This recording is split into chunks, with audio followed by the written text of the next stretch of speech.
예, 안녕하십니까 글로벌 디펜스 팬 여러분, 그리고 기독자유통일당 당원 여러분. 이호도에서 평양을 넘어 북경까지 복음통일의 씨앗을 뿌리는 남자들의 이야기, 고영일 성상훈의 CMS 클럽 또 돌아왔습니다.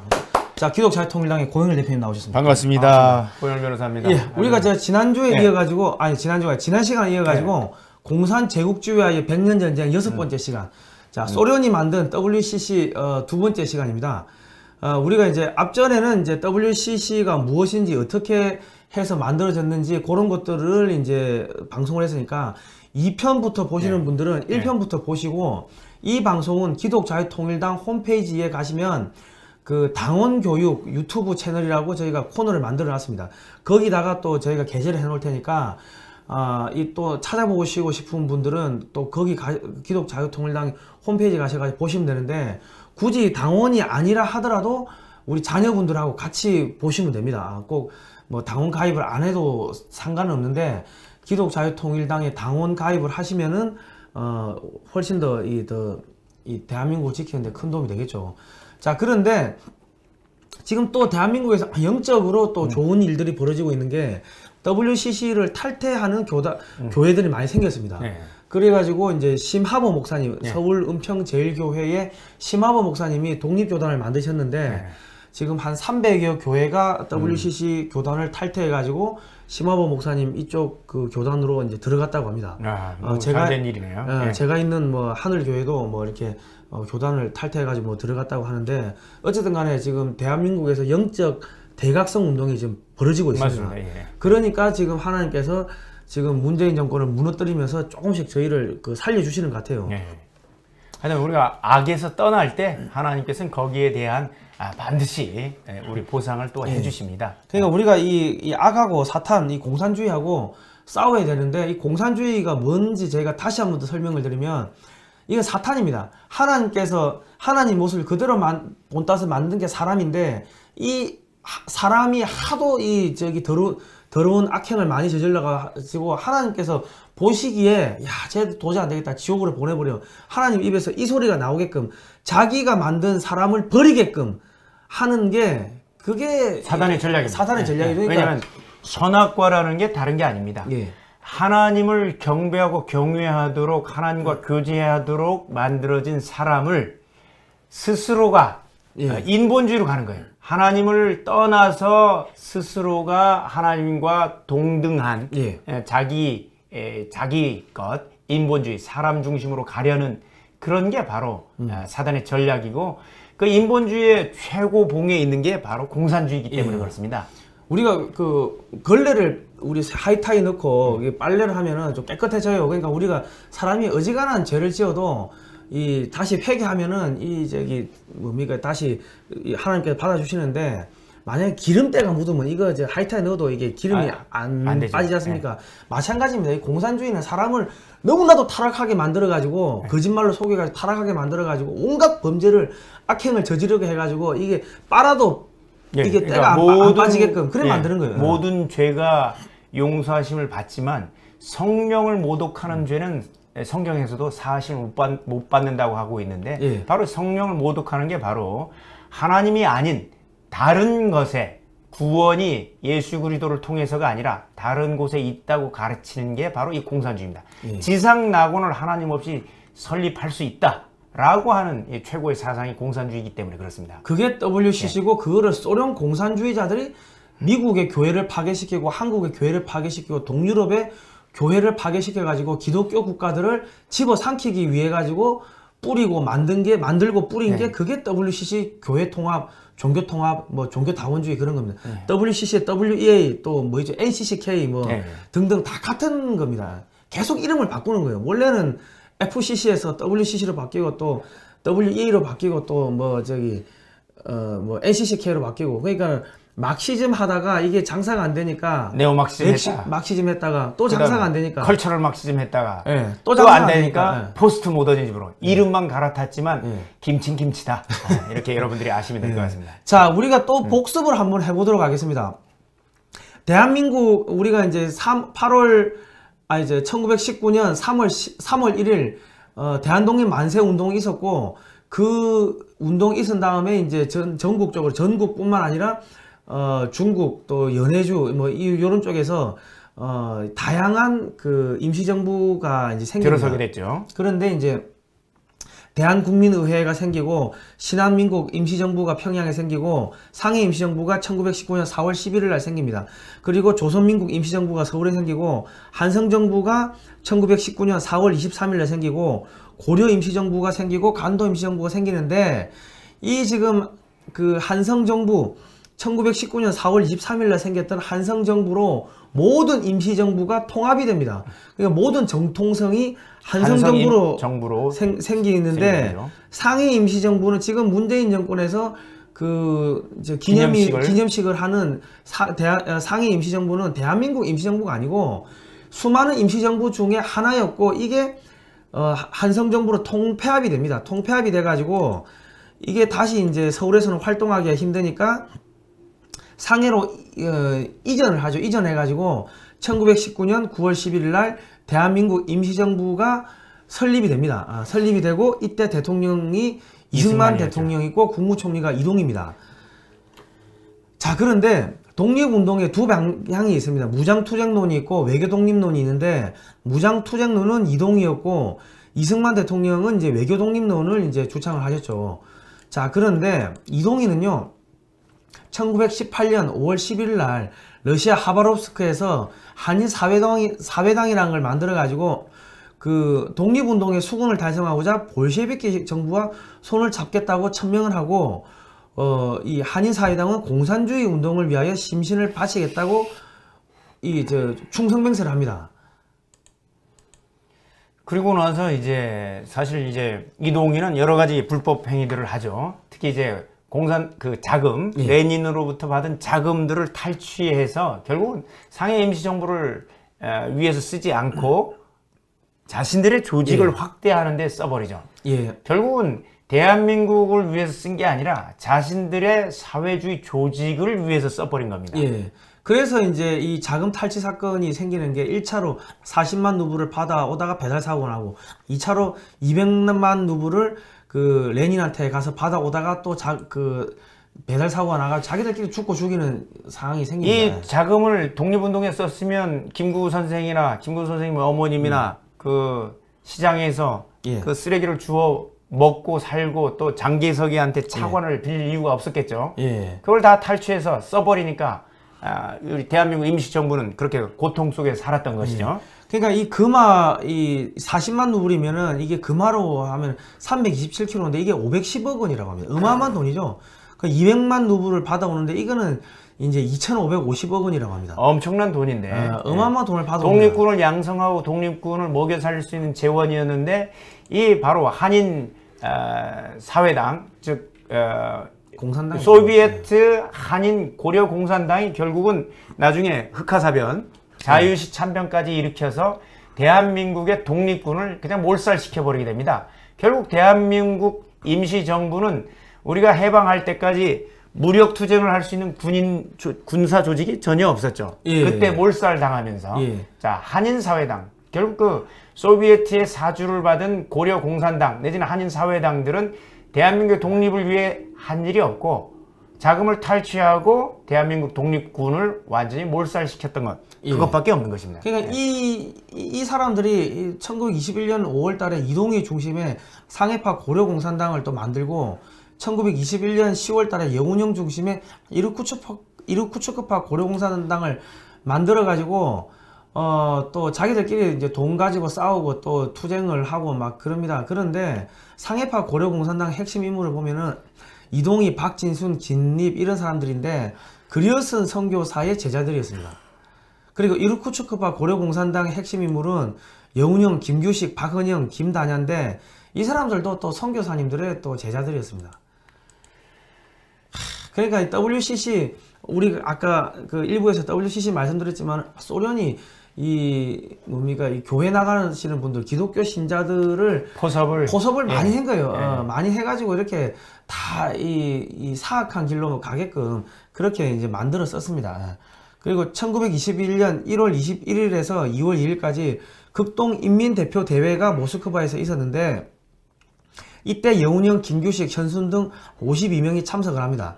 참석을 해가지고 야 이거 또 소련 만세, 뭐 볼셰비키 만세, 충성맹세를 하고 그리고 레닌이 여운형한테 지시를 합니다. 임시정부를 대한민국 임시정부를 해체하라. 그래가지고 1922년 이승만 대통령에 대한 불신임안을 통과시키는데 이때 이승만 대통령은 하와이에서 독립운동을 하고 있었죠. 그러니까 최초에 탄핵된 대통령은 예. 저 박근혜 대통령이 아니고 예. 이승만 대통령이었습니다. 예. 네. 근데 이런 역사는 한국 학교에서 안 가르치고 있습니다. 그리고 1925년 이승만 대통령의 탄핵안을 통과시키고 대통령 중심제에서 내각 책임제로 바꾸는 헌법 개정안을 가결을 합니다. 그리고 1927년 1월 19일 날 소비에트식 공산주의 체제 개헌을 하고 1927년 3월 5일 김구 내각에서 개헌안을 공포하면서 김구 선생이 소비에트 체제의 이 공산주의 체제의 주석이 됩니다. 그리고 이제 요거 앞서가지고 무슨 일이 있었냐면은 1920년 6월 달에 그 자유시의 참변이라고 하죠. 참변이 일어나서 독립군이 몰살당하죠. 우리가 그 독립운동 지원해줄게 해가지고 이르쿠츠크파의 고려 공산당들이 이 독립군들 사살 꼬십니다. 그래가지고 이 만주 지역에 흩어져서 활동하던 3,500여 명의 독립군들이 모여가지고 대한독립군단이라는 하나의 조직을 만들고 이게 여기 밀산에서 집결을 해요. 집결해가지고 이제 지금은 이제 스보보든이라고 하는 러시아명으로 스보보든이고 우리말로 하면 자유시인데 여기에 집결을 하니까는 야 소련군 밑에 러시아군 밑에 들어와가지고 활동을 해라 하고 말이 바뀌니까 우리 저 독립군은 야 뭔 소리야 우리는 거기에 참가를 못하겠다 우리는 우리 민족을 위해서 싸우겠다고 하니까 다 총으로 쏴 죽여버리고 네. 잡아가서 강제로 무장 해제를 시키려고 하니까 예. 거기서 이제 충돌이 벌어져서 예. 우리 대한 독립군단 하여튼 우리 독립군 세력이 거기서 완전히 전멸하게 되는 그런 결과가 발생하죠. 전멸하고 일부는 저기 시베리아로 끌려가지고 벌목공이 되고 일부는 또 거기에 찬성한 사람들은 그 이르쿠츠크의 5군단 거리로 끌려가가지고 러시아 군에 배속돼가지고 러시아 군들의 밥 해주고 빨래하고 똥 치우고 네. 뒤치다거리 하다가 평생을 그냥 거기서 그냥 이렇게 마감을 하는 이 비참한 일들이 있었고 그거와 거의 비슷한 시기에 이 대한민국의 임시정부를 해체를 합니다. 그러니까 이 민족주의자들을 다 없애고 다 죽여버리는 거예요. 그리고 김자진 장군은 여기서 회군으로 해가 살아남는데 1930년에 박상실이라는 공산주의자를 보내가지고 권총으로 또 암살을 합니다. 공산주의자에 의해서 우리가 영웅으로 삼고 있는 청산리 대첩의 영웅 김좌진 장군이 암살을 당하셨죠. 그러니까 김구 선생이나 박헌영이나 뭐 김규식이나 이런 사람들은 쓸모가 있었기 때문에 살려놓은 겁니다. 속된 말로. 자, 이러한 일들이 있었다. 그러면 상해 임시정부를 왜 해체하려고 했는가? 1919년 4월 11일 날 만들어진 상해 임시정부의 대한민국 임시헌장을 보면은 신인 일치로 중에 협응하야. 이게 무슨 뜻이냐? 하나님과 인간의 뜻의 일치로 세워진 국가임을 천명을 하는 거죠. 대한민국 임시헌장 선서문에 보시면 하나님 나라 건설의 기초가 되는 국가를 만들겠다. 이래 돼 있고 이 임시헌장 제1조에 보시면요. 대한민국은 민주공화제로 한다. 이 7조에 보시면 대한민국은 신의 의사에 의하여 여기서 신은 하나님입니다. 네. 여기서 참 중요한 게 임시헌장 상해 임시정부 임시헌장 제7조 임시헌장 그때 당시에 임시헌법입니다. 헌법 제7조에 대한민국은 하나님의 뜻에 따라 건국되었다고 아예 공표를 하고 있습니다. 그러니까 대단한 헌법이죠. 우리나라의 애국가가 동해물과 백두산이 마르고 닳도록 하나님이 보호하사 우리나라 만세 이렇게 만들어진 것도 다 이러한 배경에서 나온 건데 원래 오리지널 그 애국가는 하나님이 보호하사 이래 돼 있는데 이게 나중에 이제 하느님이 보호하사로 대한민국 건국되고 나가지고 또 이 가사가 또 바뀌는 또 그런 일들이 있었습니다. 어쨌든 간에 지금 이런 거를 봤을 때 대한민국에서 상해 임시정부의 건국 정신을 이어받은 정당은 유일한 정당은 기독자유통일당밖에 없습니다. 자, 공산주의의 실체를 제대로 본 이승만 대통령. 그래서 1923년 3월 달에 태평양 잡지에 공산주의 당부당, 공산당의 당부당, 공산주의가 일부는 맞고 일부는 틀렸다. 이런 글을 쓰시는 게 자기가 탄핵을 당하니까는 탄핵시키려는 세력들한테 야, 너희 그 길로 가면 안 돼. 공산당이라는 게 이렇게 무서운 거야 하고 말씀을 하시는데 그러니까 1917년 볼셰비키 혁명이 일어나서 딱 이제 5년 뒤에 그때 당시에 공산주의에 대해서 공산주의 위험을 제대로 인식한 사람은 이승만 대통령밖에 없었습니다. 예. 23년도에 이미 공산주의의 그 폐해에 대해서 그리고 그 악에 대해서 정확하게 그 본질을 꿰뚫고 있었고 그거를 이제 태평양이란 잡지에 기고를 하셨던 거죠. 그죠. 원래 자유롭게 되기를 원하는 인간의 본성을 거역해가며 국민을 지배하려는 사상 체계가 공산주의다. 이런 말씀을 쭉 하셨습니다. 그때 당시에는 볼셰비키 혁명이 일어나서 전 세계 공산주의 열풍이 불었습니다. 예, 공산주의 우드로 윌슨까지 공산주의를 찬양하고 많이 그랬지 않습니까? 예. 그리고 이 지금 여기 지도를 보시면 여기 전 세계가 빨갛죠. 그러니까 1차 대전, 2차 대전을 거치면서 동유럽 국가들이 전부 다 나치의 식민지가 되고 하니까 이 러시아 이 볼셰비키 혁명이 일어나고 러시아의 레닌이 야, 그 독일하고 싸워. 독일하고 싸우면 왜 자기들이 싸우려고 하면은 피를 많이 흘리니까 그런 국가들을 독립운동을 지원해주면서 야, 돈 대주고 무기 대주고 하면서 야, 그 독일하고 싸우라고 부추기면서 공산주의 사상을 계속 퍼뜨리는 거죠. 그러면서 기독교인들을 죽이고 하는 거죠.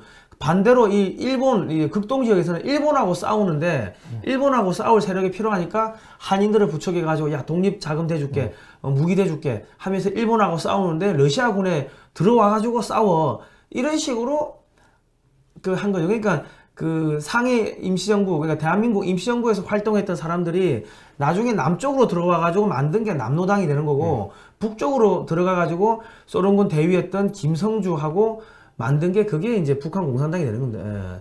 북조선 그 뭐라면 조선 노동당입니까? 그래 되는 건데, 자, 소비에트연합이 1922년 12월 30일부터 1991년 12월 26일까지 69년 동안 거의 70년이죠. 네, 세계가 이제 바벨론 포로 생활을 70년 한 겁니다. 전 세계가 이제 바벨론 포로 생활을 70년 하게 되는데 2차 세계대전 이후 공산화된 동유럽 국가들이 이렇게 많습니다. 헝가리, 루마니아, 유고, 알바니아, 불가리아, 폴란드, 체코슬로바키아, 동독, 리투아니아, 라트비아, 에스토니아 등등. 소련이 무너지고 나서 이 나라들 한 5개 국가가 체코, 슬로바키아, 그 다음에 유고, 폴란드 하여튼 그 5나라가 요새 또 동맹을 결성해서 굉장히 우파적으로 기독교 정신으로 나가서 러시아에 대항하고 있죠. 그리고 이 공산주의라는 것은 무엇이냐면요, 사유재산 철폐, 모든 재산을 공유하자 이런 겁니다. 요즘에 한참 공유 개념이 또 많이 나오는데, 여러분 부동산 거래 허가제, 부동산을 지난번에 그 추미애가 얘기했던 부동산에 대한 국가가 소유하고 국민들은 그냥 임차권만 받아 가지는 준공을 모델로 하는 이런 게 바로 공산주의 사상이 이제 법무부 장관까지 갖게 되는 겁니다. 그리고 법무부 장관이 이제 중국 공산당에 충성 맹세를 한 사람이 되니까 중국인 사자 명예훼손이라는 말도 안 되는 맞습니다. 죄로 제가 중국인의 국민보다 죽은 중국인이 더 중요한 거예요. 훼손했다고 경찰이 구속영장을 청구하고 검찰이 또 재판에 회부하는 이런 말도 안 되는 일들이 벌어지는 거죠. 그래서 여기는 공산주의는 하여튼 이 하나님 없이 이 땅 가운데서 이 계급투쟁, 착취자들을 피착취자들을 착취자로부터 계급투쟁을 통해서 해방시켜서 이 땅 가운데 천국을 건설하는 게 공산주의입니다. 하나님 없이 소외 계층의 해방을 위해 계급투쟁으로 정의사회를 구현하여 유토피아를 건설한다. 이게 이제 목표입니다. 모든 사람이 똑같이 공유하면 그렇게 천국이 올까요? 자, 그리고 이 창시자가 공산주의 창시자가 칼 마르크스인데요. 이 사람도 유태인입니다. 유태인. 그 레닌도 유태인이고, 참 유태인들이 참 좋은 일도 많이 하지만 참 나쁜 일도 많이 했습니다. 이 보면. 자, 1848년에 공산당 선언이라는 걸 하는데, 프롤레타리아들은 공산주의 혁명에서 자신들을 묶고 있는 족쇄 외에는 잃을 것이 없다. 그들에게는 얻어야 할 세계가 있을 뿐이다. 만국의 프롤레타리아여 단결하라. 공산당 선언입니다. 공산당 선언에서 지금 묶고 있는 족쇄는 잃을 것이 없다 돼 있는데, 여기에서 어떤 얘기가 나오면 노동자에게는 국적이 없다라는 표현도 나옵니다. 잃을 게 없다는 거예요. 그러니까 이 만국의 노동자들이 단결해서 전 세계를 공산화해야 된다는 거예요. 자, 그래서 이 공산주의자들은 국가를 파괴하는데 전력 투구를 합니다. 왜? 그들에게는 국적이 없기 때문에. 자, 이게 이제 마르크스, 엥겔스, 왼쪽이 마르크스, 오른쪽이 이제 엥겔스인데, 자, 그 다음에 보시면은 계급투쟁론. 지금까지 인간 사회의 모든 역사는 계급투쟁의 역사다. 자유민과 노예, 귀족과 평민, 영주와 농노, 장인과 도제, 간단히 말해 모든 억압자와 피억압자는 끊임없는 대립 상태에서 어떤 때는 은밀하게, 어떤 때는 노골적으로 쉴 새 없이 싸웠다. 이 공산당 선언 제1장 부르조와 프롤레타리아에 이런 내용이 나옵니다. 자유민 자체가 억압하는 사람이 된 거예요. 예. 여러분 어떻습니까? 너무 무섭지 않습니까?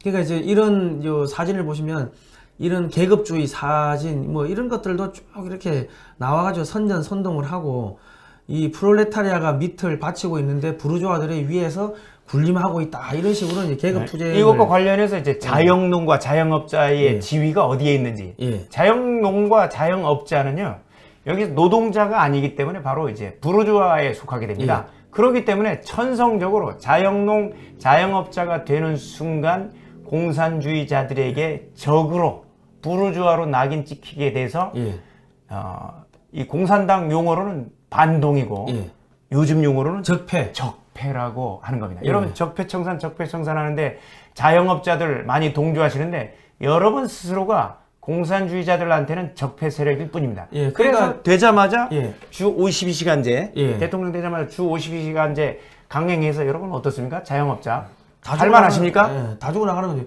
그리고 또 뭐가 있습니까?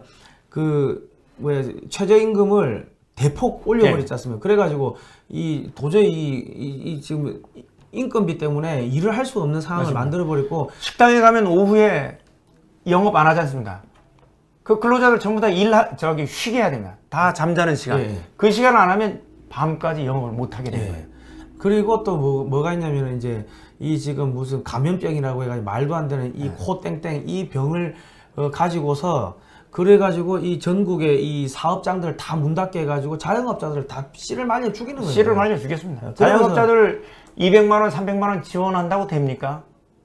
한 달에 그분들이 벌어들이는 수익이 얼마인데 그걸 가지고 사람들 월급 주고 다 해야 되는데 국가가 노예로 삼기 위해서 자영업자들을 다 몰락시키고 있는 겁니다. 저희가 지금 전체적인 흐름을 계속 말씀드리는 게 흐름을 알아야 지금 우리가 어떤 상태에 있는지 왜 이런 상황을 당하는지 지금 어디까지 왔는지를 알 수가 있는 거죠.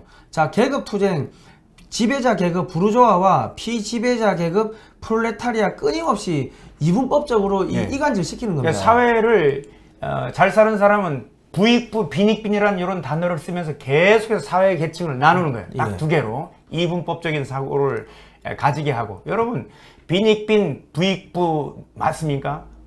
그러나 이 부분은 여러분 경제학에서 진위계수라는 게 있습니다. 진위계수를 통해서 보면 우리나라는 부가 전 세계에서 13번째 정도로 공평하게 분배되는 사회고 5천만 명이 넘는 OECD 국가를 기준으로 하면 전 세계 3위쯤 합니다. 평등 지수가. 근데 이거를 이들이 이제 국가가 자꾸만 사회주의자들이 이 부익부 빈익빈 하면서 이 중산층 계급을 무너뜨리는데 그 용어를 사용하고 있습니다.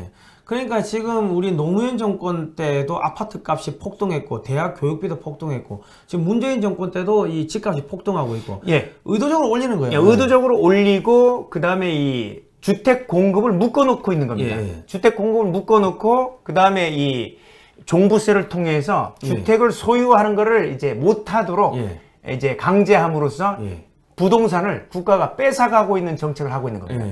그러니까 이제 고율의 세금을 올리고 세금을 아주 많이 걷고 그리고 이제 뭐 복지를 하겠다고 해가지고 사람들한테 돈 나눠준다고 해가지고 사람들이 점점 거기에 이제 타성에 젖어가다 보면 이제 사회주의 공산주의로 가는 거죠. 집 없는 사람보다 집 없는 사람들이 더 많으니까 그 사람들의 배아픔을 충족시켜주는 식으로 지금 정책을 하고 있는데 집 없는 사람들에게 집을 나눠주는 공급을 확대하는 정책은 안 하고 부자들의 것을 뺏고 세금을 통해서 강탈하는 정책을 취하고 있는데 이건 궁극적인 해결이 될 수 없는 거예요. 누구나 집을 가지고 싶어 합니다, 여러분. 의도적으로 이 부자와 이 가난한 사람을 계속 갈라치게 해가지고 갈등을 서로 싸우게 만들고 그리고 남자와 여자를 또 갈라치게 해가지고 서로 싸우게 만들고 끊임없이 여기 보시면은 가족 간에 자녀들과 부모를 이제 이 건강기본법이라든가 이런 걸 통해서 친권을 박탈해버리고. 그리고 또 여기 자료를 보시면 자유민하고 노예로 갈라치기야, 귀족과 평민, 영주와 농노, 장인과 도제, 뭐 지배계급과 피지계급, 남자와 여자, 뭐 등등등등 끊임없이 갈라치기 하는 거예요. 사회를 해체하고 공산주의 사회로 만드는 게 저들의 목표인 것입니다. 그 다음에 이게 이제 그 레닌으로 들어가가지고 러시아로 넘어가가지고 10월 달에 1917년 11월 7일부터 8일까지 이게 10월 혁명이 일어납니다. 볼셰비키 혁명이 일어나는데 최초의 마르크스주의 공산주의 혁명이 이제 일어납니다. 그러면서 공산혁명으로 유토피아를 건설하자, 또 이런 구호가 먹히는데 공산주의의 원리 기본 개념을 좀 우리가 아실 필요가 있다. 1차적으로 무신론입니다. 하나님은 부정을 합니다. 하나님은 없다. 그 시편 우리 14장 1절 53장 그 1절에 보시면 어리석은 사람들은 그 마음속으로 하나님이 없다고 말합니다. 그들은 썩었고 가증스러운 죄악을 저지른 사람들이며 선을 행하는 사람이라고는 하나도 없습니다. 그러니까 무신론이 기본으로 돼 있으니까 어찌 됩니까? 이 상해 그 하나님의 나라를 만들겠다고 하는 대한민국 임시정부를 해체시켜야 되는 거예요. 해체시킬 수밖에 없죠.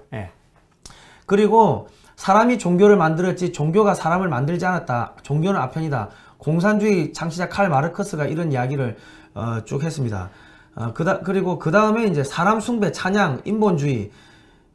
공산주의의 참 특징은 전체주의로 흘러가서 거기에 있는 사람을 신격화, 우상화하는 작업들을 하게 되죠. 스탈린이 그랬고, 그 다음에 김일성이가 그랬고, 우리 불가리아 옛날 차우셰스쿠 라든가 모택동이가 그랬고, 김일성도 그랬고, 지금 뭐 이제 개인 우상화로 지금 이제 습근평, 시진핑, 습근평에 요즘 그렇게 가고 있는 듯한 느낌이 듭니다. 요 이제 사진을 보시면은 이 사람들은 항상 이런 사람의 사진을 걸어놓고서 이제 그 앞에서 충성맹세를 하고, 중국은 모택동이고, 저기 소련은 옛날에 레닌, 스탈린 이렇게 걸어놓고 이제 사람을 우상숭배를 하는 거죠. 중국은 모택동이 나오네요. 그리고 북한은 김일성, 김정일, 김정은 그렇고요. 지금은 이제 중국은 이제 시진핑 습근평이라고 하죠. 그리고 이게 지금 또 하나 이제 뭐가 문제가 있냐면은 지금 이 보수 우파 운동 하시는데 가보면은 꼭 누구 만세, 사람 이름을 누구 대통령 만세, 자꾸 이런 이야기를 하시는 분들이 계시는데, 아니 구국 예배, 구국 기도회 해놓고 마지막에 누구 대통령 만세, 자꾸 누구 만세를 하는데, 이 사실은 그게 공산주의 요소 중에 하나인데 이 사람들이 잘 모르니까 사람을 높이면 안 됩니다. 자, 공산주의의 인본주의적 실체를 보시면 창시자가 있습니다. 또 그 사람을 높이고 공산주의 이론가들의 규범을 또 책으로 만들어가 배포를 합니다. 배포해서 그걸 암송하게 하죠. 세뇌를 시키고. 추종자들이 있고 공산당이 있죠. 또 홍위병을 만들고 선택받은 민족이다 해가지고 공산주의를 선택한 나라들이 선택받은 민족이다. 자꾸 이런 거짓말을 합니다. 그리고 공산주의에서는 죄는 공산주의를 거부하는 것이 죄다. 그래서 세뇌를 시켜서 그래서 반드시 수용소가 있습니다. 세뇌시키는 수용소가 있고, 거기에서 세뇌가 되면 다시 사회에 복귀시키고, 세뇌가 안 되는 사람들은 처형해버리는 거예요. 그리고 공산주의의 구원은 공산주의자로 회심하는 것이 구원이다. 그리고 회심의 방법은 공산주의를 믿는 것이다. 뭐 이런 이야기들을 합니다. 세뇌죠, 세뇌. 자, 그리고 이 공산주의의 특징은 유물론이 있습니다. 유물론이 뭐냐면, 자, 마르크스 엥겔스 쭉 나오는데, 물질에서 정신이 나오면 그 모든 것은 물질로부터 도래한다. 자, 상부 구조가 있고 밑에 이제 하부 구조, 토대가 있습니다. 이렇게 이제 이 하부 구조가 경제, 물질, 돈 뭐 이런 거고, 돈이 있어야 가능한 것들이다. 그러니까 이게 뭡니까? 이 하나님이 없고 이 영적인 공간이 없어지고 오로지 돈을 쫓아가는 거예요. 그러니까 하부 구조가 상부 구조를 지배한다고 이렇게 하는데, 자, 우리나라에서 현재 지금 벌어지고 있는 게 유물론이 국민들에게 강요되고 있다는 겁니다.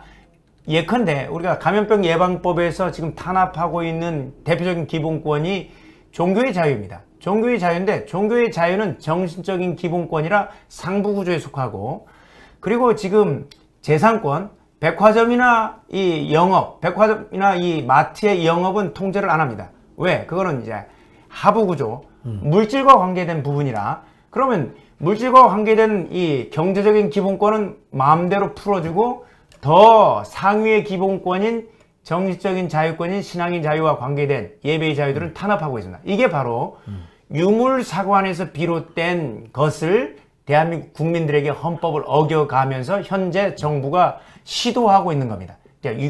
유물론적인 사관을 강요하고 있는 것이죠. 그죠. 네. 그리고 이제 이 뭐 천국이 없다, 뭐 이제 이런 이야기들 하면서 이제 우리가 이제 앞으로 뭐 그 여기서 현세에서 착하게 살아야지 뭐 천국 갈 수 있다 이런 이야기를 하면은 사람이 경건해지니까 천국이 없다 하면서 천국이 있다고 하는 기독교를 없애는 거예요. 말살하는 거예요. 지금. 네. 저쪽이 가장 공산주의자들이 얘기하고 있는 게 지상낙원이죠. 네, 지상낙원. 네. 지상낙원을 꿈꾸면서 이 밥에 고깃국. 예. 근데 아직도 북한 사회는 못하고 있습니다. 예. 그래서 이 땅 가운데 유토피아를 건설하다 보니까 어떻습니까? 이 땅 가운데 유토피아를 건설하는 데는 그 목적을 위해서 수단을 가리지 않습니다. 예. 그러다 보니까 어떻게 해요? 도덕 필요 없어. 윤리 필요 없어. 예. 지금 그 우리 좌파 정권이 들어서 가지고 제일 먼저 한 게 뭡니까? 학교에서 도덕 시간 없애버리고 윤리 시간 없애버리고 국민 뭐 철학 이런 거 없애버리고 맞습니다. 그리고 역사 없애버리고 세계사 없애버리고 그래가지고 학생들이 바보가 되는 겁니다. 또 한자 교육도 없애버리고 그 학생들이 한자를 알면요 동성애 가르치고 명심보감 이런 걸 읽고서 선생님이 그 선생님 가르침이 틀린 것 같은데 우리 선인들의 이 명심보감 보니까 그런 내용이 안 나오는데 사람이 바르게 살아야죠. 이렇게 되면 안 되니까 윤리를 가르치면 어떤 것이 도덕과 윤리를 가르치게 되면 어떤 것이 선한 것인지 어떤 것이 악한 것인지를 판단하는 기준을 설정하게 됩니다. 그 기준을 없애버리는 거예요. 학교에서 학생 인권 조례라는 거를 도입을 해가지고 이 선생님들이 야 너 그렇게 하면 안 된다 이렇게 계도하는 것도 못하게 하고 야 교회 가자 이런 말도 못하게 하고 야 성경에는 그렇게 하면 안 된다고 돼 있어 이런 것도 못하게 하는 거예요. 학생들에게 아무런 통제받지 않은 무한한 인권이 주어진 것처럼 이렇게 가르치는 거예요. 그러나 우리 헌법에는 성인도 모든 국민은 국가안전보장, 질서유지, 공공복리를 위하여 필요한 경우에 하나요 법률에서 제한할 수 있는데 학생인권조례는 학생들은 무한한 권리를 가진다고 얘기를 가르치는 거예요. 거짓을 가르치고 있습니다. 학생들에게 그 동성애할 권리가 있다, 가출할 권리가 있다, 뭐 낙태할 권리가 있다, 뭐 수업 안 들을 권리가 있다, 뭐 부모를 신고할 권리가 있다 이런 걸 가르치면서 애들을 영적으로 완전 파괴시켜 버리는 거예요. 초등학교 5학년 윤리교과서에 아예 그 교과서에 부모를 인권에 진정하도록 그런 내용까지 있습니다. 이게 윤리를 무너뜨리는 거죠. 부모를 고소하도록. 공산주의에서 대표적으로 부모를 고소하도록 가르치죠. 북한이 지금 그러고 있는 거 아닙니까? 대한민국 땅에서 벌어지고 있는 겁니다. 자, 그리고 이 네 번째가 이제 진화론이라는 게 있는데 이 진화론을 보시면 사람은 고등한 동물이다. 그래가지고 이 지금 이 사람이 이 아메바에서 이 저기 바퀴벌레로 진화하고 바퀴벌레에서 이런 원숭이로 진화하고 원숭이에서 이렇게 사람으로 진화했다고 이렇게 지금 가르칩니다. 그런데 그게 말이 됩니까? 여러분 생각해 보시죠. 우리 존재의 제일 원인 관련해서 뭐 정원 목사님 설교도 했던 것 같은데 우리에게는 우리 이전에 존재를 가능케 한 분들이 계시죠. 아버지, 할아버지, 증조, 고조, 뭐 하여튼 할아버지, 할아버지 쭉 올라가면 뭐가요? 나온다고요? 원숭이가 나온다는 거예요. 그 원숭이는 그냥 존재합니까? 원숭이 아버지, 원숭이 할아버지, 할아버지. 원숭이는 어디서 나왔다고요? 뭐 조류에서. 조류 그냥 나왔습니까? 할아버지, 아버지, 할아버지, 할아버지 새가 있고 거기에 또 올라가면 파충류에서 계속 올라가면 어디요? 아메바가 나오는 거예요. 결국은 아메바는 어디서요? 단백질에서 나왔다는 거예요. 단백질은 어디서 생겼다고요? 뭐 가스에서 생겼다는 거예요. 그렇다고 가스는 어떻게 생겼냐? 우주에서 대폭발이 일어나서 그 가스가 생겼다는 거예요. 그럼 대폭발은 어디서 생겼냐 물어보면 몰라. 정답이 몰라요. 가설. 진화론의 답은 몰라요. 가설. 몰라를 가르치는 거예요. 몰라를. 그 어렵게 가르쳤는데 그게 아니라 성경 창세기 1장에는 정확하게 묘사를 하고 있습니다. 진화론을 도입한 대통령이 있었죠. 우리나라에도. 미국도 있었고. 미국의 케네디 대통령 때 학교에 진화론이 도입되면서 학생들이 뭐 도박, 마약, 뭐 온갖 그 음란 태폐 하면서 이 성범죄가 이제 학생들의 범죄가 폭발적으로 늘었습니다. 학교에서 기도와 신앙 고백, 성경 공부를 폐지했습니다. 공립학교에서. 근데 이분이 참 안타깝게도 케네디 대통령이 또 가톨릭이네. 암살됐죠. 그 박정희 대통령 때 네. 73년도에 우리나라에도 진화론이 도입을 하면서 이때 뭐가 생기냐면 이제 그 한 자녀 갖기, 뭐 두 자녀 갖기, 이 저 산하 제한 정책 네. 하면서 이 정부가 앞장서 가지고 낙태를 조장했죠. 조장을 했죠. 그러니까 진화론이 이게 왜 문제가 거짓말이냐면은 우주는 어떻게 생겼냐, 이 행성은 어떻게 생겼냐, 그 우주가 폭발했대.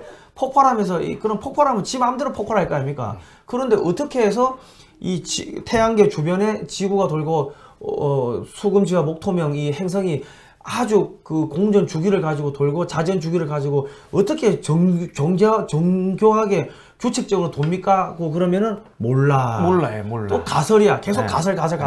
가설이 나오는 거예요. 가설을 받아들이려고 하는 건 이게 일종의 종교입니다. 네. 종교 꽃 같은 겁니다. 네. 자, 그리고 결국 진화를 도입한 대통령 두 사람이 다 암살됐어요. 불행하게도. 참 이상하죠. 이상합니다. 그러니까 우리나라에서 박근혜 대통령 때 2013년에 WCC 세계 총회를 하고 나가지고 박근혜 대통령이 탄핵되고 지금 감옥 가 있고 네.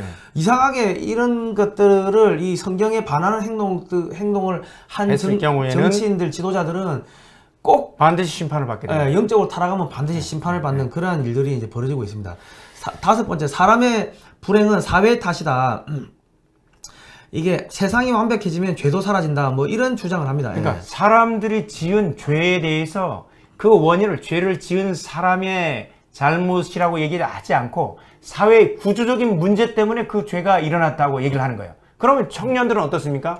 이 성범죄라든가 이런 건 성적으로 이 사회가 성을 억압하는 구조가 됐기 때문에 성범죄가 됐다는 거예요. 그래서 누구나 동물처럼 마음에 드는 사람 이 성관계를 하고 그 다음에 이런 게 자연스럽다고 얘기 가르치는 거예요. 그러면 청년들은 어떻습니까?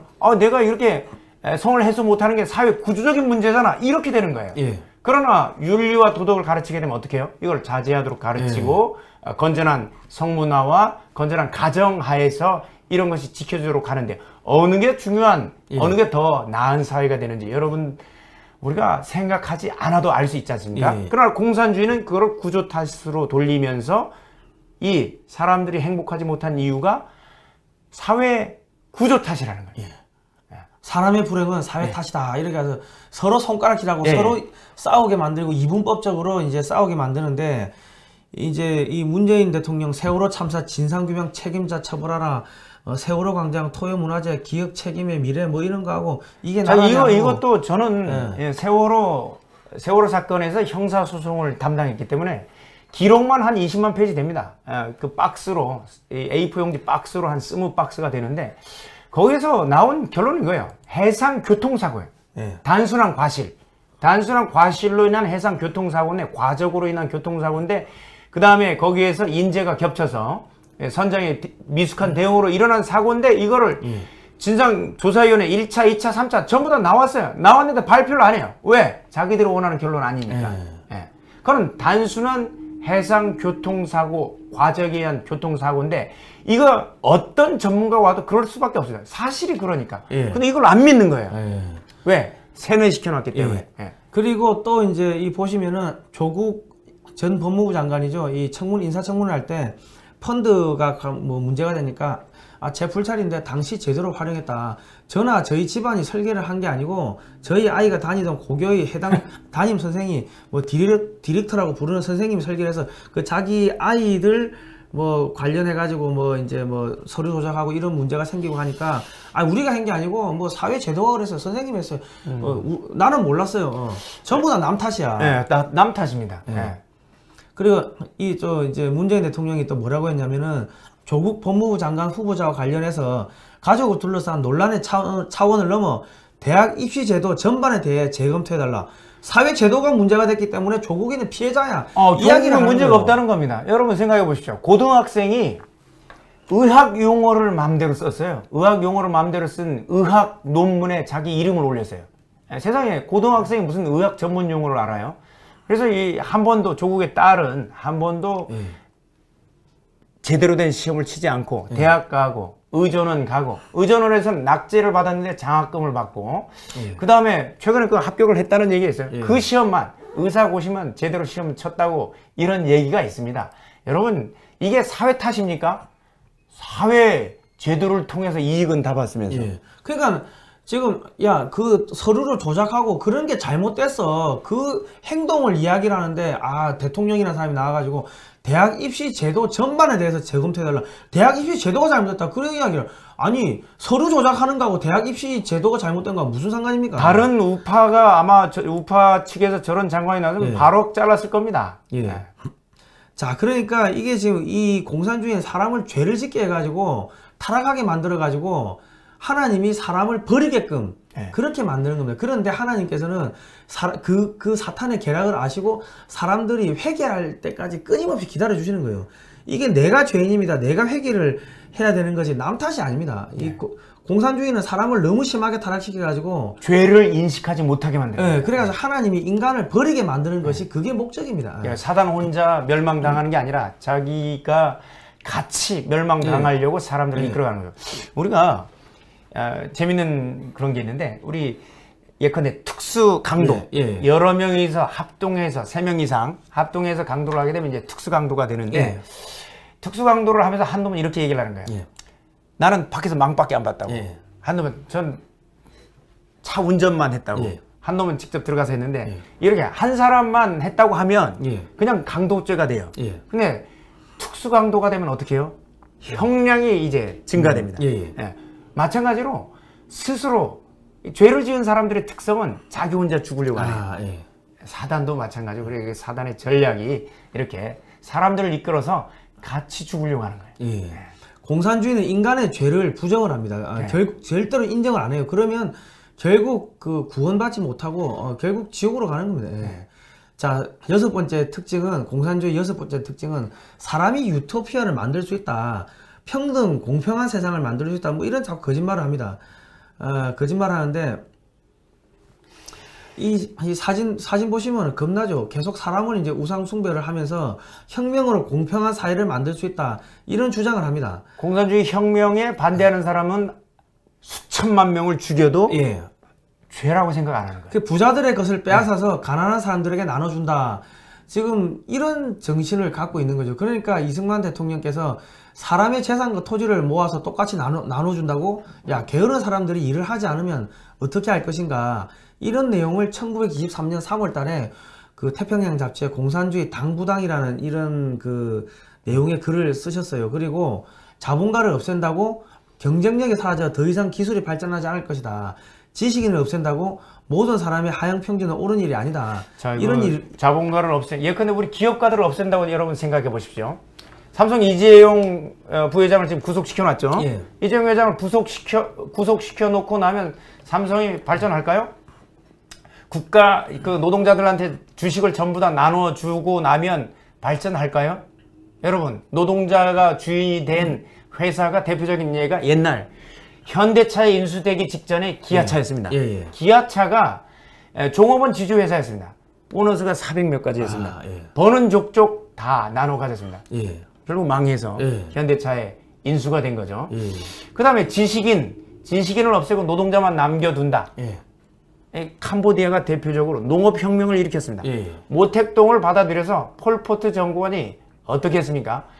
안경 낀 사람 다 죽였어요. 다 죽였습니다. 그 다음에 손에 볼펜 자국이 있는 사람, 볼펜 연필이라든가 볼펜을 쓴 흔적이 있는 사람들 전부 다 죽였습니다. 손가락에 굳은 살 베기면 다 죽인 거예요. 그럼 어떻게 됩니까? 모든 기술자와 지식인들 전부 다 죽이니까요. 예컨대 수도꼭지 제대로 하나 이렇게 만드는 사람이 없어져 버린 거예요. 그 다음 모든 기계 만지는 사람이 없으니까 모든 사람이 곡괭이 들고 낫 들고 가서 농사만 짓다 보니까 캄보디아 어떻게 해요? 원시시대로 돌아가 버린 거예요. 지금 북한이 원래는 일제 해방되고 나가지고 북한의 모든 공업시설이 다 있었습니다. 맞습니다. 모든 엘리트 기술자들이 다 북한에 있었는데 6.25 터지면서 그 사람들이 전부 다 남하를 해가지고 북한은 완전히 지금 알거지가 되고 지금 대한민국은 잘 살게 된 거 아닙니까? 그 사람들이 주장대로 해봤더니 생지옥이 된 거죠. 그리고 또 보시면은 20대 국회에 등장한 무상 시리즈 법안이 초등 고교 무상교육 전면 실시, 추석과 설 명절 기간에 고속도로 통행 면제, 대학 입학금 폐지, 등등등 해가지고 무상 교복, 무상 급식 등 무상 시리즈가 어마어마하게 생깁니다. 자, 이 무상 시리즈를 실행하기 위해서 뭐가 필요합니까? 세금이 필요하니까 중과세가 이루어지는 거예요. 여러분, 요즘 이제 범칙금 한번 안 내보십시오. 바로 가압류 들어오는 거 여러분들 보실 겁니다. 그리고 10억 재산 있는 아파트 10억 우리가 올리려고 해서 10억이 됐습니까? 소유자가 올린 게 아니에요. 예. 국가가 올린 거예요. 올린 다음에 중과세를 하는 거예요. 예. 아파트 10억 넘는 아파트 가만히 살다 보니까 10억이 넘어가 버렸고 서울 시내 10억 안 되는 아파트 별로 없어요 이제는. 예. 그러니까 중과세가 돼서 우리들이 그 무상복지 때문에 전형적인 중산층이 세금 때문에 지금 허덕이고 있는 겁니다. 세금을 많이 올리면요. 세금이 오른 만큼 물가가 같이 올라갑니다. 맞습니다. 예를 들어 내 1억에 이게 팔아야 되는데 세금 이거 팔면 한 5천만 원 나온다 그러면 세금까지 얹어가지고 1억 5천에 팔 거 아닙니까? 그러면은 모든 물가가 뛰고 인건비 뛰고 맞습니다. 그러면은 대한민국의 산업 경쟁력 가격 경쟁력이 떨어지니까 대한민국 물건이 안 팔리겠죠. 그러면 결과적으로 망하는 그다음에 겁니다. 상속세 때문에 우리나라 중소기업들 굉장히 튼튼한 중소기업들이 다 그 2세가 경영할 수 없도록 돼 있습니다. 그 상속세를 내고 나면 경영할 게 없어요. 다 팔아야만 상속세를 낼 수 있는 거예요. 예컨대 세계적인 하여튼 어떤 회사가 있었습니다. 예. 네, 근데 그 회사가 상속세를 못 내가지고 2세가 팔았습니다. 예. 자, 이게 무상복지는 공산주의의 다른 이름입니다. 공짜가 좋은 게 아닙니다. 공짜는 없습니다. 여러분, 공짜 좋아하지 마십시오. 공짜 좋아하다가 망한 나라가 어디 있습니까? 전 세계에서 미스 유니버스를 가장 많이 배출하고 가장 미인이 많은 나라. 예. 석유가 나오는데도 그 전 나라가 세계 망한 거 아닙니까? 2위의 석유 매장량을 가진 나라가 베네수엘라입니다. 베네수엘라입니다. 340만 명이 대탈출하고 여기 뭐 여성들이 뭐 저기 몸 팔지 않으면 팔고, 생계를 이어가지 못하고 쓰레기통 뒤지고 그러고 있어요. 자, 홀로도모르 뭐야? 홀로도모르 홀로도모르인가요? 예. 모도르 아니고 이게 물론 이제 러시아로 발음했을 때 골로도모르라고도 하고 근데 이게 홀로도모르로 이렇게 하면 이게 우크라이나에 있었던 대기근을 말하죠. 예. 이때 이 집단 농장화 그러니까 이 집단 농장을 만들어가 이제 우크라이나 여기 다 북방 기마민족계 말 타고 다니는 애들인데 얘들 잡아가지고 야 농사 지으라 하고 가두고 하니까 이제 집단화를 부추기니까 반클라크 분홍 이제 시위가 막 일어납니다. 시위가 일어나면서 이제 막 기근이 들 농사가 됩니까? 그 농사가 안 되고 그러니까 기근이 생기는 거죠. 소련 시절 우크라이나가 전체 이제 소련의 이 그 식량을 공급하는 우크라이나 대평원 농지입니다. 얼마나 넓은지. 근데 우크라이나에서 기근이 일어나서 우크라이나 사람들이 굶어 죽은 거예요. 왜? 이제 배급제 하다 보니까 그 생산된 걸 자기들이 쓰지 못하고 전부 다 소련 가져가고. 그죠? 예. 그래서 결국 우크라이나에서 그 대참사가 기근에서 수백만이 굶어 죽었습니다. 굶어 죽고 저기 또 이 카자흐스탄에서도 뭐 한 200만 명, 200만 명 이상이 굶어 죽었다 하더라고요. 뭐 그런 일들이 중앙아시아 전역에서 일어났습니다. 그러니까 이 사진을 보시면 이 굶어 죽고 이 삐짝 말라가 아니 그 쌀이 넘치는 곡창지대에서 이렇게 삐짝 말라가 우크라이나 곡창지대에서 이런 일이 벌어졌습니다. 이게 공산주의입니다. 공산주의. 기업가들을 없애니까 이래 되는 거 아닙니까? 근데 아무도 여기에 책임을 지지 않았습니다.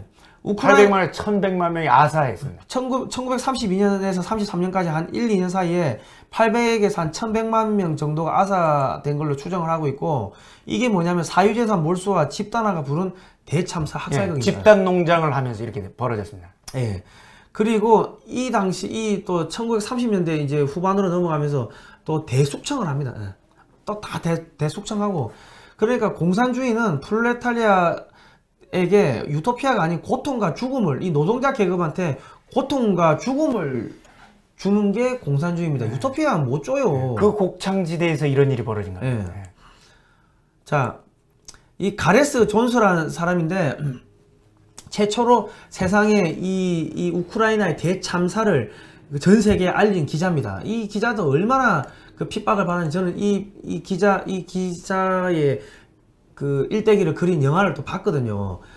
참 대단한 분인데 이 한 사람이 전 세계에 자기 목숨을 걸고 기사를 써가지고 다 알렸는데 나중에 죽어요. 몽골에서 이 사람 암살당한다고. 그래가지고 1932년에 풀리처상을 받습니다. 이제 월터 뭐 두런티 뭐 이런 사람들 뭐 이렇게 다 영화를 봤는데 이런 분들 이 뭐야 미스터 존슨가 뭐 또 영화가 있더라고요. 이 영화도 봤습니다. 자, 이게 지금 그 평등, 공평. 자, 평등이라 하면요. 지금 공산주의가 말하는 평등이 왼쪽인데, 자, 전부 다 이 밑에 받침대를 보세요. 받침대가 다 똑같죠. 이게 평등입니다. 공산주의가 말하는 평등은. 그리고 오른쪽에 보시는 이 자유민주주의 세계에서 말하는 공평, 평등이 아니라 공평은 키가 큰 사람은 그냥 냅두고 키가 작은 사람은 받침대 1개, 키가 더 작은 사람은 받침대 2개, 이렇게 해가지고 서로 이렇게 담 너머에 경기를 볼 수 있게 만드는 게 왼쪽은 보편적 복지를 말하는 거고요. 예. 예컨대 복지를 든다면 보편적 복지를 말하는 거고, 오른쪽은 선별적 복지를 말하는 그죠. 거예요. 예. 그 굉장히 이제 사회 취약계층에 대해서만 이 복지를 하는 거예요. 보편적 복지를 하면 어떻게 돼요? 궁극적으로 평등은 공평하지 않은 결과가 발생하게 되는 겁니다. 원래 취약하지 않은 사람을 도와줄 필요가 없는 거예요. 근데 모든 사람을 공평하게 취급한다고 공평하게 분배를 했더니 어떻게 해요? 받침대를 공평하게 분배했더니 키 작은 어린이는 볼 수가 없는 거예요. 담장 너머 야구를 볼 수가 없는 거예요. 그 다음 키 큰 사람은 받침대가 필요 없는 거예요. 더 잘 보이는 거죠. 이 불공정 배분이 생기고, 불평등이 생기고, 계급 간에 갈등이 더 생기고, 계층이 더 심하게 벌어지는 거예요. 계층 간의 갈등이. 보편적 복지가 이렇게 해서 대한민국을 망가뜨리는 공산주의의 또 다른 이름입니다. 자, 사회주의, 이게 왼쪽이 사회주의 공산주의고 오른쪽이 자유민주주의 자본주의입니다. 지금 요렇게 보셔야 된다. 자, 7번. 공산주의는 목적을 위해서는 어떠한 일이라도 괜찮다. 목적을 위해 수단을 정당화하기 때문에 학살, 살인, 폭력을 정당화하는 이 사상이 공산주의인 겁니다. 이게 이제 그 독일 아우슈비츠의 학살을 능가하는 죽음의 공장 굴락입니다. 여기다 사람을 이게 가두는 거예요. 가둬가지고 이렇게 생체 실험도 하고 이 사람 뭐 똥도 먹이고 말 안 들으면 오줌도 싸고 인간의 본성을 완전히 말살해 버린 거예요. 그리고 총으로 쏴 죽이고 이 생체 실험하고 이 사진을 보이죠. 사진. 끔찍합니다. 강제 노역시키고 자유롭게 되기를 원하는 인간의 본성을 억압하고 지배하려는 게 그게 공산주의라고 이승만 대통령이 1923년에 그런 글들을 쓰셨죠. 그러니까 지금 이 미국과 중국의 패권 전쟁, 미중 패권 전쟁은 공산 제국주의와의 100년 전쟁인데, 공산 제국주의와의 100년 전쟁을 처음에 시작한 나라가 어딥니까? 그게 대한민국이고, 상해 임시정부의 헌장에 하나님의 나라를 만들겠다고 나와 있고, 그 정통성을 이어받은 게 누굽니까? 대한민국이고 기독자유통일당입니다. 하여튼 그때 당시에 소련이 공산화 과정에서 엄청난 학살이 자행됐죠. 어느 정도 이게 됐죠. 그러니까 2,700만 명의 기독교인과 그 외 4,500만 명 등등 해서 뭐 한 7천만 명을 소련 공산주의가 사람을 죽입니다. 자, 이런 와중에도 공산주의에 찬성하는 이런 목회자는 어떤 사람들이 모르겠어요? WCC가 바로 거기에 찬동하는 단체인데, 자, 이거는 이제 영상은 아마 이게 캄보디아 그 영화에서 킬링필드 같은데, 이게 캄보디아에서 1975년에서 79년까지 4, 5년 사이에 킬링필드라고 해서 대학살이 있었는데 약 한 140만 명 정도가 죽어나갑니다. 어른들 다 죽었죠. 서로 자기 아버지를 죽여야 되니까 못하니까 서로 이웃집 바꿔서 학살을 했습니다. 이게 지금 뒤에 보이시는 게 해골입니다. 해골. 사람 그 머리 해골. 해골 산입니다. 산. 이렇게 쌓아놓은 거예요. 이게 공산주의입니다. 이 세상을 공산주의로 혁명으로 정복하자. 가정, 국가, 교회를 해체하는 게 이게 공산주의 특징입니다. 그런데 이거를 지금 교회를 해체하자고 하는데 WCC가 이 공산주의를 지향하는데 대한민국 목사님들이 WCC 좋다고 찬성하고 이거 가서 줄 서가 서명하고 있고, 그런 거는 그건 목사님이 아니고 사탄이 되는 거예요. 여기 깊이 관여하시는 분들 빨리 나오시기 바랍니다. 이거는 이제 문화혁명 때. 이건 소련 혁명 때고, 이거는 이제 문화혁명 때. 문화혁명 때 이게 팽덕회 아닌가요? 누군지 정확하게. 6.25 때 중공군 사령관을 역임했던 팽덕회라고 있는데, 팽덕회 사령관이 굉장히 중공군에서는 명장입니다. 근데 이제 이 문화혁명 때 그때 그 수치를 당하고 문화혁명 때 이제 숙청이 되죠. 여러분, 공산주의는요 자기들의 목적을 위해서는요, 자기 충신들도 다 죽여버립니다. 그게 문화혁명, 6.86 문화혁명입니다. 자, 이건 뭐라고 이렇게 그 글이 쓰여 있는데, 1968년 금지하는 것을 금지하라. 불가능한 것을 요구하라. 구석 없는 삶을 지켜라. 야, 끔찍합니다. 바로 해체입니다. 이거를 두 글자로 줄이면 해체인데, 금지를 금지하라. 모든 걸 다 풀어라는 거예요. 모든 걸 다 풀면 어떻게 해요? 공산주의는 혁명을 일으키면 이제 그 에덴 동산 낙원이 된다는 걸 전제로 하는데, 낙원은 질서 없는 낙원은 있을 수가 없습니다. 약육강식의 자연만 남게 되는데 그거를 전제를 안 합니다. 이런 것들이 나중에 이제 또 뭘로 위장을 하냐면 포스트 모더니즘 이런 식으로 해가지고 문화계로 해가지고 저기 동유럽으로 들어가고 동유럽에서 또 서유럽으로 들어가고 영국으로 들어가고 영국에서 또 미국으로 건너가고 이렇게 되는 거예요. 또 가정 해체, 교회 해체, 성혁명, 동성애, 페미니즘 등 다 공산주의 정치의 이론의 한 분야들입니다. 이 지금 우리나라에서 가정 해체가 지금 벌어지고 있는 게 건강가정기본법 통해서 지금 친권을 박탈하고 또 이제 우리 가정에 남녀가 우리 헌법 36조 1항에서 혼인과 가정생활은 양성의 평등을 기초로 성립되고 유지돼야 한다. 이거를 깨뜨리기 위해서 남녀가 아닌 이제 동성 그 가정까지 다 인정하려고 지금 건강가정기본법 이제 법안이 지금 상정돼 있습니다. 더불어민주당에서 추진하는 게 포괄적 차별금지법인데 이게 이제 시행이 되면 어떻게 되냐면 남자가 여탕을 들어가도 내가 여자라고 생각한다고 주장을 하면 처벌을 못 해요. 남자가 여탕을 들어가는 거예요. 그러면 그게 다 사회가 해체되는 거지.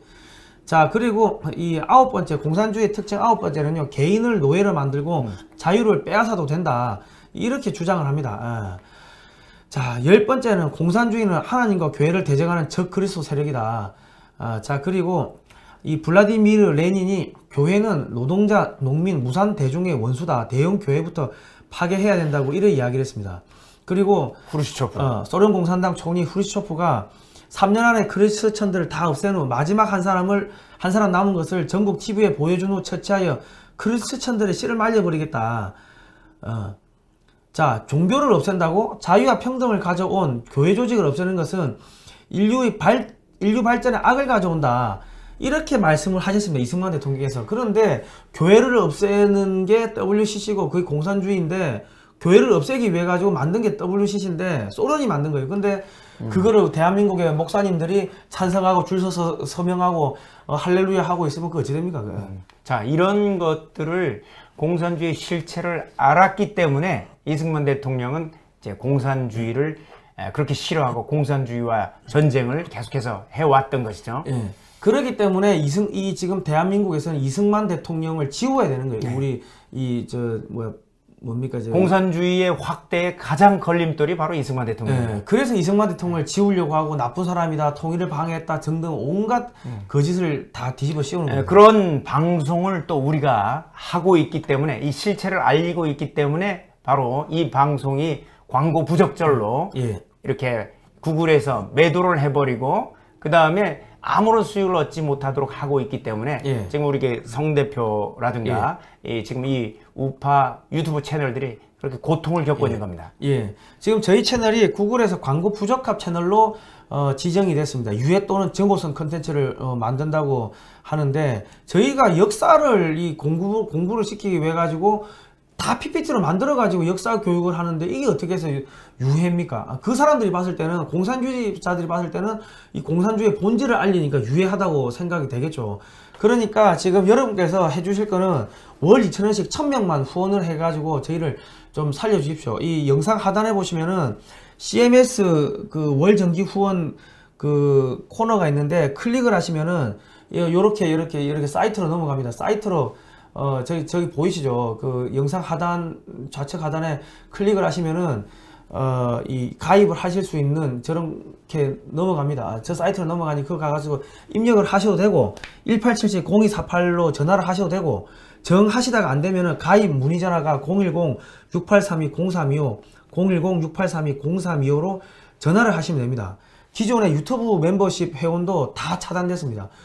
그 구글에서 돈이 10원도 안 나오니까 여러분께서 좀 월 2,000원씩 저기 뭐 한 1000명 정도만 이렇게 가입을 해주시고 기존의 유튜브 멤버십 회원도 재가입을 해주시면 감사하겠습니다. 예, 이제 저희들이 또 그 외에도 지금 진자유 TV라든가 여러 우파 유튜버 TV들이 이제 구글에서 계정 삭제 당해서 이제 소송을 진행하고 있습니다. 소송을 진행하는 데 있어서도 많은 이제 우리 그 후원이 필요한데 일단 이제 무료 소송을 저희들이 하고 있는데 여러분들이 많이 후원해 주시면 저희들이 열심을 내서 우파 이제 방송들이 살아남을 수 있도록 그리고 이제 구글 코리아를 상대로도 저희들이 열심히 한번 싸워보도록 하겠습니다. 이 방송은요 매주 목요일 금요일 저녁 9시에 고정적으로 방송을 하고요. 여러분께서 좋아요 구독 신청을 눌러 주셔야지 이게 구독이 이게 검색에서 상위로 올라간대요. 그리고 SNS로 널리 퍼뜨려 주시고 다운로드 받아 가지고 여러분 유튜브 채널에 올려놔 주시고 이 자료는 저희가 기독자유통일당 홈페이지에 보시면은 그 당원 교육 그 유튜브로 코너가 있습니다. 거기에다 저희가 계속 올려놓을 테니까 당원 가입을 안 하시더라도 거기 가셔가지고 보시고 가족들 또 밑에 그 학생들한테 어린 자녀들한테도 같이 보시면 좋을 것 같습니다. 그리고 이왕 그 나라를 지키시겠다고 생각을 하셨으면은 기독자유통일당 홈페이지 가셔가지고 당원 가입을 해주시면 감사하겠습니다. 자, 장시간 뭐 고생 많으셨습니다. 자, 오늘 여기까지 하도록 하겠습니다. 고생하셨습니다.